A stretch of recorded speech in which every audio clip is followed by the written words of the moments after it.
एक बार की बात है, एक बहुत बड़ा नेता एक साधु के छोटे से आश्रम में गया, क्योंकि उसने बहुत सुना था उस साधु के बारे में और उसके मन में आया कि मैं एक बार जाकर के देखता हूं कि लोग इतनी तारीफ क्यों करते हैं उसकी।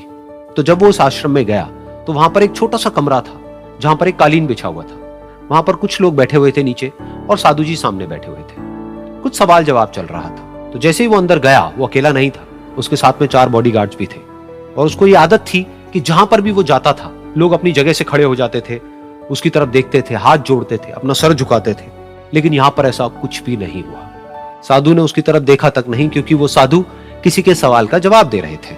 लेकिन नेता को इस बात पे गुस्सा आ गया। नेता को लगा कि ये मेरी बेइज्जती है।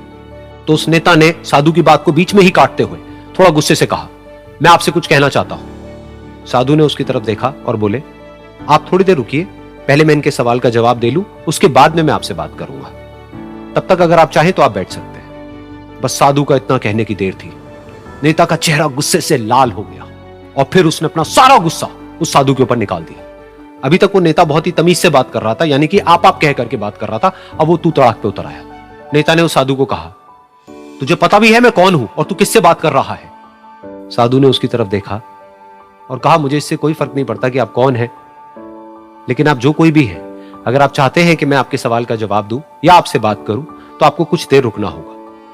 और साधु के ये कहते ही नेता गुस्से से पागल हो गया और वहीं सबके सामने चीखने चिल्लाने लग गया, अब मैं तुझे तेरी असली औकात दिखाऊंगा। तूने मुझसे पंगा लेकर के ठीक नहीं किया है। तुझे पता भी है मैं तेरे बारे में क्या सोचता हूं। साधु ने फिर से उसकी तरफ देखा और बड़े ही प्रेम से कहा कि मुझे इससे कोई फर्क नहीं पड़ता है कि आप मेरे बारे में क्या सोचते हैं। आप जो चाहे वो मेरे बारे में सोच सकते हैं। फिर उस नेता ने बोला कि तू चाहे सुनना चाहता है या नहीं, लेकिन मैं तुझे बताऊंगा यही सबके सामने कि मैं तेरे बारे में क्या सोचता हूं। तू एक बहुत ही घटिया इंसान है। तू कोई साधु नहीं है, तू एक ढोंगी है, पाखंडी है और यहां पर जितने भी लोग बैठे हैं उन सबको बेवकूफ बना रहा है। तेरा बस एक ही मकसद है कि इन लोगों की जेब में जितना भी पैसा है वो सब तेरे पास में आ जाए। तू अपने फायदे के लिए इन लोगों का इस्तेमाल कर रहा है और अब मैं तुझे नहीं छोड़ने वाला। तेरा पर्दाफाश करके रहूंगा पूरी दुनिया के सामने। लेकिन उसके इतना बोलने के बाद भी उस साधु के चेहरे पर हल्की सी मुस्कान बनी ही रही। ये देखकर वो और तिल मिला गया और उसने कहा, अब बहुत हुआ, अब मैं यहां 1 मिनट भी नहीं रुकने वाला। लेकिन अभी भी तेरे पास में मौका है। अगर मुझसे माफी मांगनी है या मुझसे कुछ कहना है तो कह सकता है। इतना सब होने के बाद भी साधु बिल्कुल शांत था और उनके चेहरे पर एक मुस्कान थी। उन्होंने अपनी आंखें बंद कर ली। फिर साधु ने अपनी आंखें खोली, हाथ जोड़े और कहा कि मुझे आपसे कोई गिला शिकवा नहीं है। मेरे मन में आपके लिए कोई भी गलत ख्याल नहीं है। जो भी आपने मेरे बारे में कहा वो आपकी अपनी सोच थी। तो मुझे आप में कोई भी बुराई नजर नहीं आती है। मुझे आप एक बहुत ही भले इंसान लगते हैं। और साधु के इतना कहते ही नेताजी का दिमाग 7वें आसमान पर पहुंच गया। उनके चेहरे पर एक अजीब सी खुशी थी, क्योंकि उस साधु ने वो ही कहा जो बाकी सब लोग उस नेता को कहते हैं। और वो खुशी खुशी उस आश्रम से अपने घर की तरफ चला गया और जा करके अपने पिताजी के साथ में बैठ गया।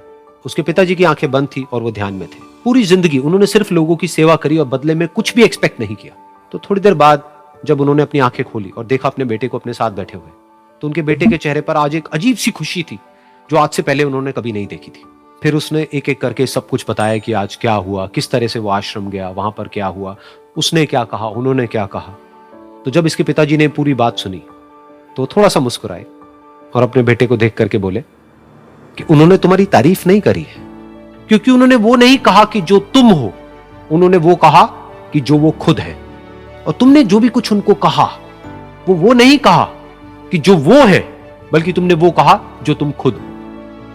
यही बात वेदों में भी कही गई है, यथा दृष्टि तथा सृष्टि। ये दुनिया तुम्हें वैसी नहीं दिखती है जैसी कि ये दुनिया है। ये दुनिया तुम्हें वैसी दिखती है जैसे तुम खुद हो। जिसकी नजर जैसी है उसके लिए ये दुनिया वैसी ही है। तो अगर तुम अपनी दुनिया को बदलना चाहते हो तो उसका सिर्फ एक तरीका है, अपनी नजर को बदलो।